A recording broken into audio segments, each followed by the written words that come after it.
Saudara Menteri Perhubungan Dudi Purwagandi belum bisa mengungkap apa penyebab kecelakaan pesawat ATR 42500 karena black box atau kotak hitam belum ditemukan. Namun Menhub Dudi menekankan, pesawat ATR 42500 yang mengalami kecelakaan sedang digunakan oleh staf Kementerian Kelautan dan Perikanan untuk tugas patroli laut yang memang rutin dilakukan. Dan saat ditanya soal evaluasi atas insiden kecelakaan ini, Menhub Dudi juga bilang bahwa nanti setelah KNKT menyelesaikan investigasi.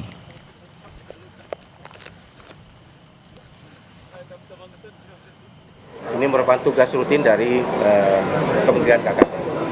Soal ketinggian dan sebagainya itu harus kita lihat nanti setelah kita menemukan semua bukti-bukti yang ada termasuk black box dan sebagainya.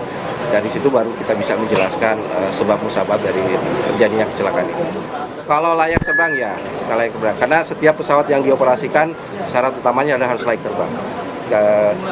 Kami sudah memeriksa kelaikan dari dokumen kelaikan yang dimiliki oleh pesawat tersebut dan pesawat tersebut dinyatakan layak terbang. Kita akan lihat setelah nanti KNKT menyampaikan hasil laporannya, Pak. Ya, evaluasi bisa kita lakukan setelah kita mengumpulkan semua informasi, semua bukti-bukti dan semua fakta-fakta yang akan disampaikan oleh KNKT. Sehari sebelum mengalami kecelakaan, pesawat ATR 42500 milik maskapai Indonesia Air Transport sempat mengalami masalah mesin. Namun setelah diperbaiki, pesawat dinyatakan layak untuk beroperasi. Engineer kami sudah perbaiki dan kami sudah tes. Terbukti dari Halim sampai Semarang dan Jogja tidak ada masalah. Iya ya. Di hari Jumat. Jadi semua sudah normal, kita sudah perbaiki.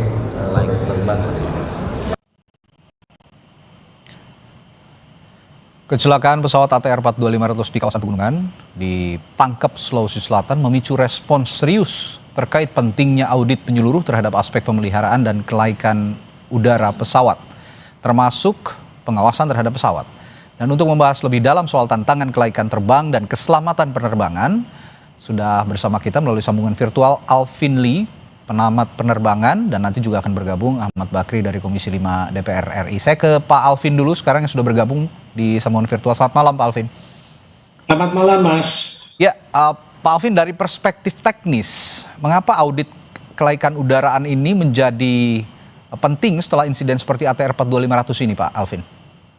Baik Mas, jadi pada setiap kecelakaan itu memang pemeriksaan ya terhadap kelaik udaraan pesawat itu menjadi salah satu bagian dari penyelidikan, karena yang diselidiki itu kan tidak hanya catatannya saja, tapi juga pelaksanaannya seperti apa. Jadi kesehatan pesawat, perawatannya bagaimana, kondisinya terakhir seperti apa, disiplin perawatannya seperti apa, bukan hanya pesawat tapi juga penerbangnya. Kondisi kesehatan penerbang terakhir kali melakukan medical check kapan, kemudian kegiatan beberapa hari terakhir sebelum terbang itu seperti apa, apakah istirahatnya cukup, apakah kesehatannya dalam kondisi prima, apakah mengkonsumsi obat-obatan, misalnya obat flu saja itu kan juga bisa berpengaruh. Jadi tidak hanya tidak hanya perawatan pesawatnya saja, dan juga itu nanti akan diperiksa juga rekaman pembicaraan antara ATC dengan pilot. Jadi yang diperiksa banyak, bukan hanya kesehatan pesawatnya saja. Ya, oke. Sejauh ini memang kalau kita bicara soal kelaik udaraan tidak jauh dari juga soal usia pesawat begitu ya terhadap aspek kelaikan terbang dan maintenance pemeliharaan. Saya akan sapa dulu dari Komisi 5 DPR RI ada Pak Ahmad Bakri. Selamat malam Pak Bakri. Selamat malam, Assalamualaikum warahmatullahi wabarakatuh, Kompas TV dan Bung Alvin Lee, saudara saya. Baik, terima kasih Pak Bakri. Pak Bakri, kalau kemarin ketika Anda menerima pertama kali dari Komisi 5 menerima laporan tentang awal kecelakaan ini bagaimana? Yang jelas pertama kita terkejut ya mendengar musibah itu, turut berduka cita dan bersukawa terjadinya musibah ya. ATR 42500 itu yang terjadi minggu yang lalu. Nah, jadi memang betul, tadi saya dengar juga ada statement dari Kementerian Perhubungan, jadi memang kita lagi menunggu juga nih dari KNKT untuk memberikan rekomendasi atau memberikan informasi yang sebenarnya, kan memang wewenang beliau, supaya tidak terjadi simpang siur, kira-kira demikian betul kata beliau. Demikian, Mas. Baik. Memang sangat mengejutkan ya. Tapi saya ingin tanyakan juga ke Pak Alvin lagi. Saya ke Pak Alvin lagi. Memang saat ini tadi Anda utarakan juga yang lebih rinci nanti setelah black box ada ya ditemukan begitu. CVR dan FDR itu yang benar-benar lebih detail nanti akan merinci bagaimana bisa pesawat ini celaka ataupun jatuh di pegunungan. Saya ingin bertanya tapi begini Pak Alvin, sejauh mana faktor cuaca atau medan, topografi Gunung Bulu Saraung yang kita ketahui tempat jatuhnya pesawat ini berperan dibandingkan dengan aspek pemeliharaan misalnya? Ya, Gunung Bulu Saraung ini sudah diketahui. Jadi itu kan gunung tidak bergerak-gerak dan topografinya ada dalam navigational chart, ada dalam peta penerbangan. Dan kemudian juga kondisi cuaca ketika kecelakaan itu terjadi, pertama kali hilang kontak, kondisi cuaca itu tergolong cerah, tidak hujan, tidak sedang badai, jarak pandang 8 km itu untuk penerbangan termasuk baik, cerah. Juga tidak ada informasi tentang potensi angin yang berlebihan, kondisi angin juga dalam kondisi normal, arahnya stabil, kemudian kecepatan angin stabil, tidak ada angin misalnya potensi angin kencang, plus pada saat itu juga tidak ada informasi-informasi cuaca yang perlu diperhatikan, yang menyimpang. Karena kalau itu ada informasi cuaca yang menyimpang dari normal, itu juga akan diinformasikan dari ATC kepada pilot. Jadi unsur cuaca di sini sebenarnya kondisi normal. Nah, pertanyaan yang mungkin kita perlu perdalam dan nanti pasti akan diperdalam oleh KNKT, dalam kondisi cuaca yang jarak pandangnya itu juga baik, bagaimana pesawat tersebut bisa melenceng dari jalur yang ditentukan, melenceng ke timur. Dan kalau gunung itu mendekat ke gunung dalam kondisi cuaca cerah juga, apakah pilot ada halangan untuk tidak melihat dan tidak menghindarinya? Itu hal-hal yang perlu didalami.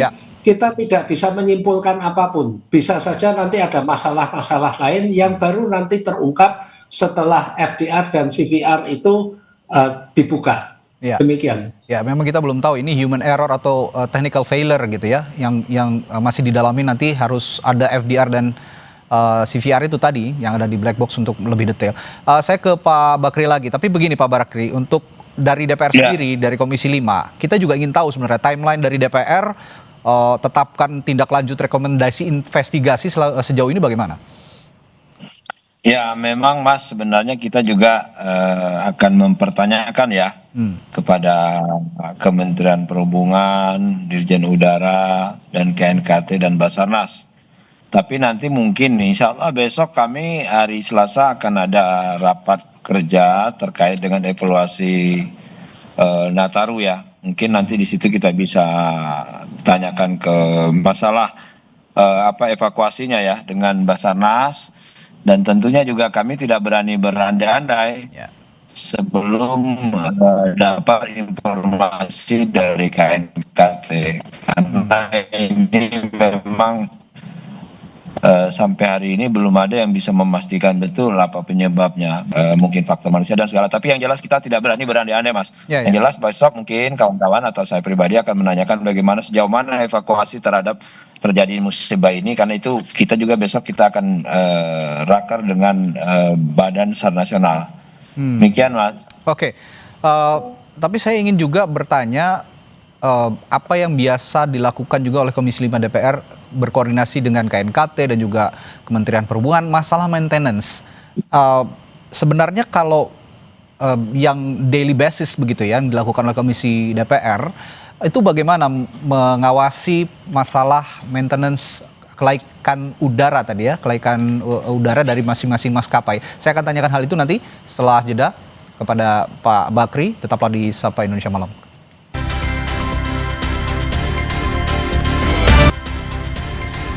Ya, sebelum kita membahas bagaimana daily basis Komisi 5 DPR nantinya juga melakukan ataupun biasanya melakukan secara daily basis, melakukan pengawasan bersama KNKT dan juga Kementerian Perhubungan begitu ya, terkait maskapai yang melakukan pemeliharaan rutin. Saya akan bertanya dulu ke Pak Alvin. Pak Alvin, sebenarnya apa saja komponen kunci yang biasanya diperiksa dalam audit kelaik udaraan seperti pesawat ATR 42500 ini?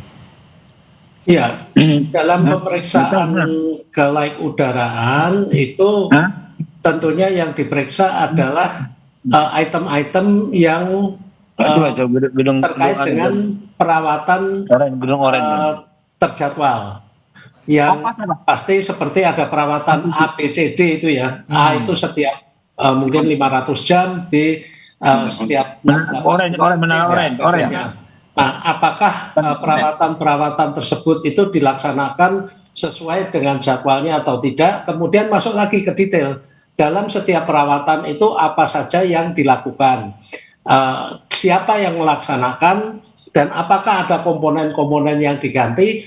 Komponen pengganti itu pun juga harus dilacak asalnya dari mana, sertifikasinya bagaimana. Jadi masuk sangat detail, itu membutuhkan waktu yang cukup lama. Dan pemeriksaan itu tidak hanya sekali saja ketika audit, tapi secara berkala Kementerian Perhubungan juga melakukan spot check. Ada yang dinamakan juga rem check. Kalau rem check itu di pesawatnya di apron bandara, tapi juga melakukan spot check juga di hanggar perawatan pesawat. Itu cukup banyak yang dilakukan, dan apabila ada masalah yang berulang ya, karena setiap kali pesawat itu mendarat, pilot itu harus mencatat, memberikan catatan kepada engineer di dalam logbook pesawat apakah ada hal-hal yang perlu diperbaiki. Kalau hal-hal yang kecil misalnya pintu toilet itu sulit dikunci, itu nggak ada masalah.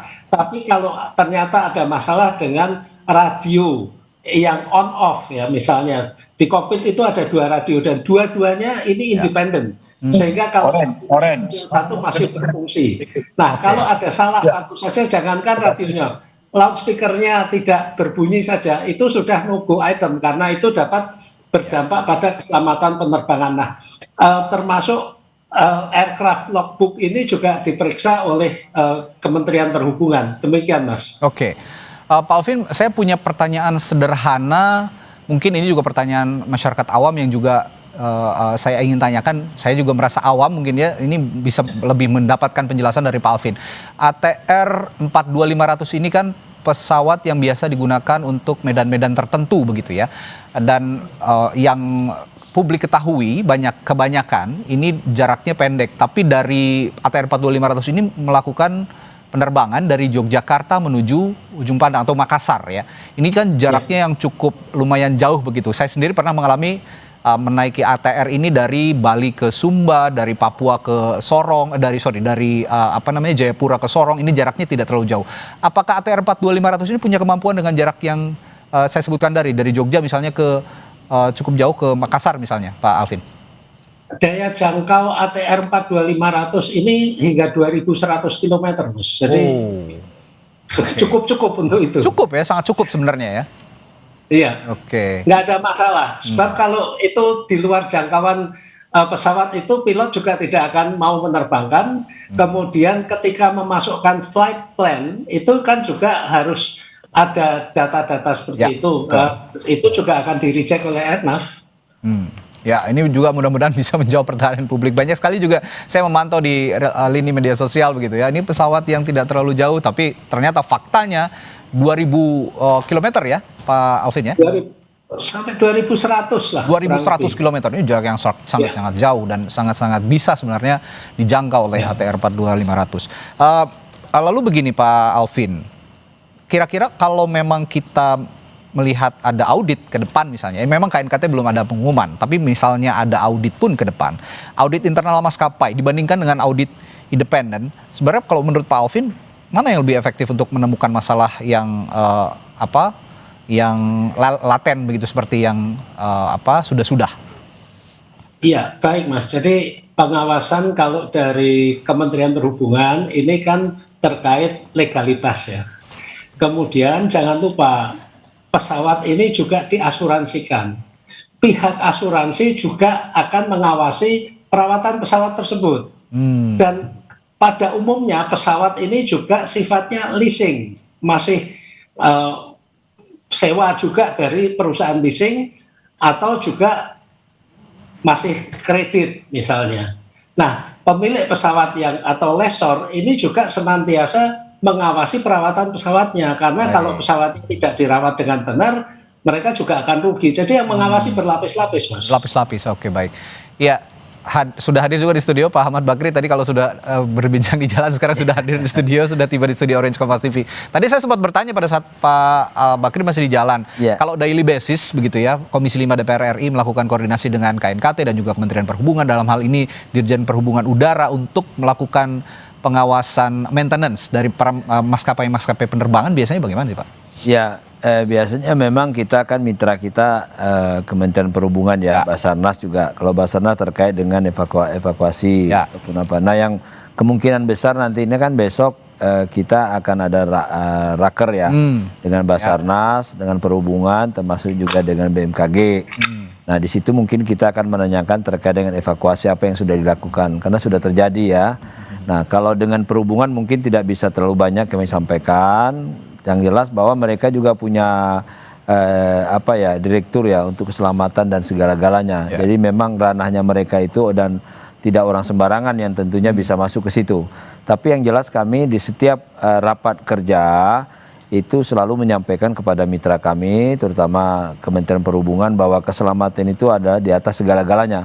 Ya, seperti umpamanya kalau kita bicara angkutan darat itu terhadap kendaraan mobil, laut, kapal, tentu juga terkait dengan cuaca, BMKG yang harus menyampaikan data yang update ya, sehingga betul-betul bisa menjadi pedoman bagi seluruh pengguna ya. Apalagi ini terkait dengan udara, saya pikir ini tidak main-main. Nah, memang penyebabnya itu berbagai macam ya, bisa jadi manusianya, bisa jadi cuacanya, bisa juga jadi oleh pesawatnya. Tapi sekali lagi kami tidak bisa menyimpulkan. Ini belum ada. Ini semuanya diserahkan ke KNKT. Jangan sampai nanti berspekulasi kita sehingga membuat suasana tidak bagus. Oleh sebab itu saya hanya bisa menyatakan bahwa besok itu kita akan tanyakan sejauh mana evakuasi ya terhadap yang terjadi ini. Apakah masih bisa ditemukan atau bagaimana, dan segala-galanya, sehingga betul-betul bisa menjadi evaluasi untuk ke depannya. Oke. Bicara juga soal evaluasi, apakah menurut Anda juga sebenarnya payung hukum yang sudah menaungi perhubungan udara ini juga sebenarnya sudah cukup, atau perlu ada yang ditambahkan sih Pak? Ya, sebenarnya kalau bicara kondisi hari ini memang perlu ada perbaikan-perbaikan terus, terutama teknologi ya. Teknologi seperti juga tentang cuaca umpamanya kan terkait juga itu terhadap penggunaan cuaca bagi penerbangan. Ini juga kita tahu bahwa sampai hari ini BMKG itu termasuk anggarannya sangat kecil. Dan kita selalu menyampaikan kepada pemerintah untuk memaksimalkan anggaran. Termasuk juga mungkin dengan Basarnas, peralatan-peralatan terhadap evakuasi. Begitu juga dengan Kementerian Perhubungan terkait dengan udara, dengan udara juga kita melalui Dirjen Udara. Ya, seperti mengevaluasi pesawat, melihat, meninjau atau mengecek pesawat-pesawat. Karena kita tahu banyak pesawat-pesawat kita ini juga memang umurnya udah tua ya. Nah, dengan kondisi cuaca yang hari ini agak sedikit ekstrim. Nah, ini juga perlu menjadi perhatian. Jadi semuanya sudah diserahkan kepada bidang masing-masing. Oke. Jadi intinya kalau ada pesawat delay karena cuaca buruk, ya kita jangan langsung memarahi atau marah-marah dulu ya, karena itu faktor keselamatan yang nomor satu tadi Anda bilang gitu. Jadi cuma saking seringnya delay kadang-kadang orang ini benar apa enggak gitu ya. Tapi yang penting diinformasikan dengan jelas, kalau memang ada kendala cuaca ya lebih baik kita hindari, lebih baik kita bersabar dulu untuk menunggu cuaca lebih baik. Betul. Baik, terima kasih Pak Bakri sudah hadir mengupayakan hadir di studio, dan juga Pak Alvin yang sudah bergabung melalui sambungan virtual. Kita jumpa lagi lain waktu. Baik, terima kasih. Selamat malam.